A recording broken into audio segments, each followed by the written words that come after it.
Një dëgjues pyet cilat janë hopat praktik për të bërë hafiz i Kuranit, sidomos për dikën që është i angazhuar me punë dhe me familje.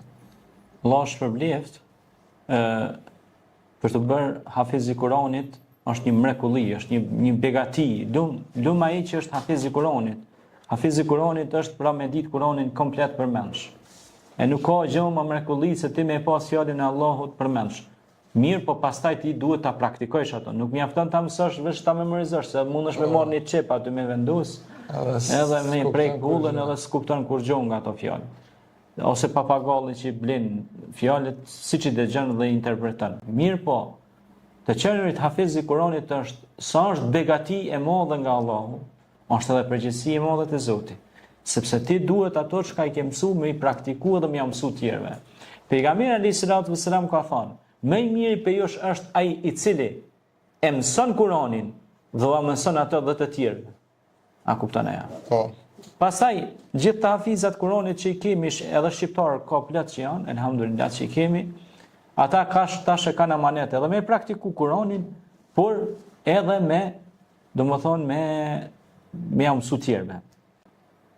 Përveç praktikës. Për shembull, nëse Kurani thotë wa aqimus salat wa ita'u zakat, falën namazin, jepni zakatin. Ai e fal namazin, zakatin se jep, s'pe plotson apo jo.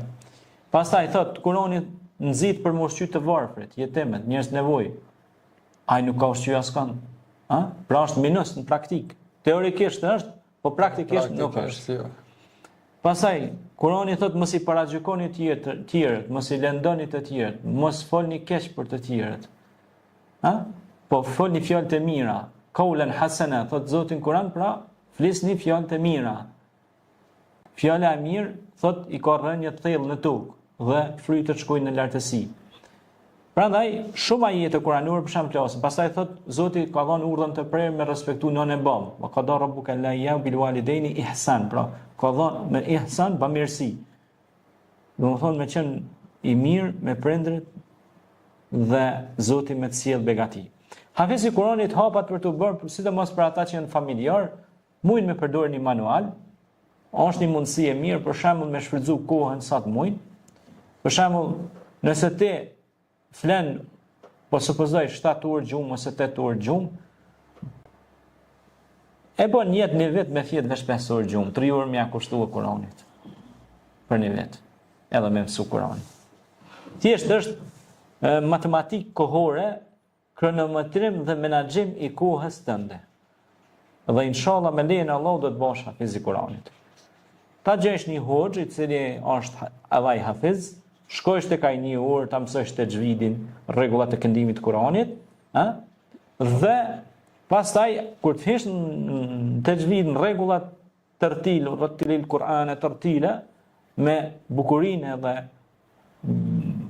domethënë atë xhamiljetin e Kuranit, bukurinë e Kuranit, edhe bukur këndimin edhe tajvidin edhe rregullat zanore të zgjatjen idgamin, ato janë rregullat e tajvidit. Atëherë pra fillo dhe përkushtohu që të mësosh përmendsh dhe ta mësosh me maturi pa u nxituar dhe pastaj pasi të mësosh të japësh besën veti dhe Allahut që ato çka e din më mësu tjerëve. Edhe atëherë ti nuk ke me harru Kuranin. Ne do ta mundsojmë thotë ta mësosh Kuranin edhe ti nuk do ta harrosh atë, përveç asaj që ne duam. Pra Allahu na mundson me memorizu.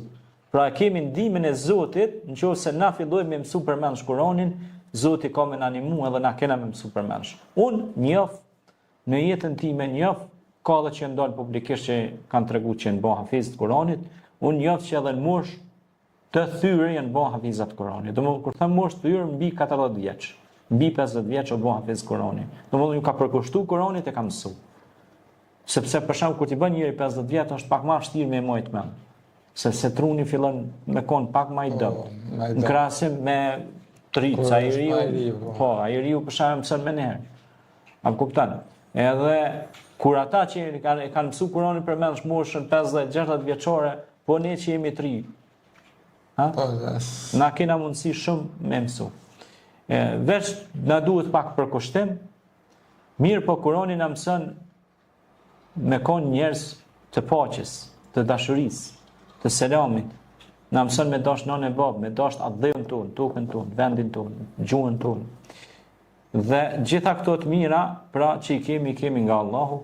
Andaj të qenurit hafiz i Kuranit është bereqet i madh, është.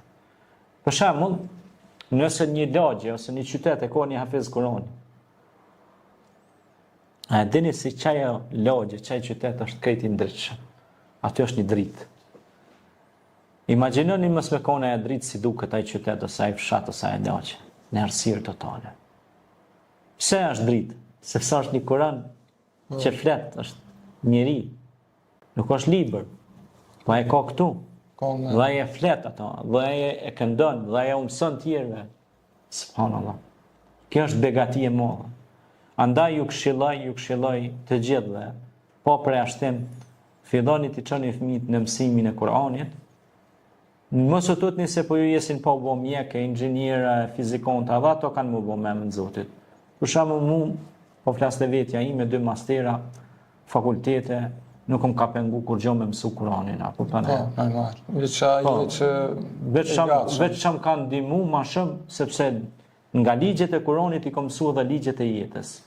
Domethënë Kur'ani mi ka mësuar dhe ligjet e jetës. Domethënë sepse në Kur'an ki jurisprudencë, ki rregulla, ki disiplinë, ki gjona që të mësojnë me shku përpara edhe në këtë botë. Mos flasim për botën tjetër, sa edhe për botën tjetër padyshim, sepse kjo është tibyanën li kulli shay. Zgjidhje për çdo gjë. Kurani është zgjidhje për çdo gjë. Pastaj është Furqan, dalluesi i vërtetës nga e kota. Pra këta janë emrat e Kuranit, ha? Kitab, libër.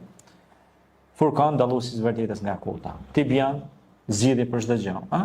Pra ka emra të ndryshëm që na tregon se ka kjo fjalë e Allahut është mrekulli.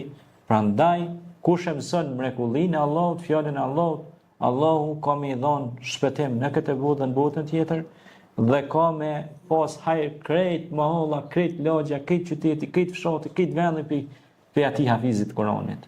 Mësojani Kuranin fëmijëve të juaj. Normal. Ju krahas Kuranit do të mësoni edhe biologjinë, fizikën, kimin, mjekësinë, ose ndonjë zanat që don ta krysh. Siç e kanë pasur dhe pejgamberët e Zotit, secili kanë pasur zanat, por kanë mësuar dhe Kuranin. Kanë mësuar dhe fjalën e Zotit, kanë mësuar dhe ligjet e universit. Kjo është. Faleminderit.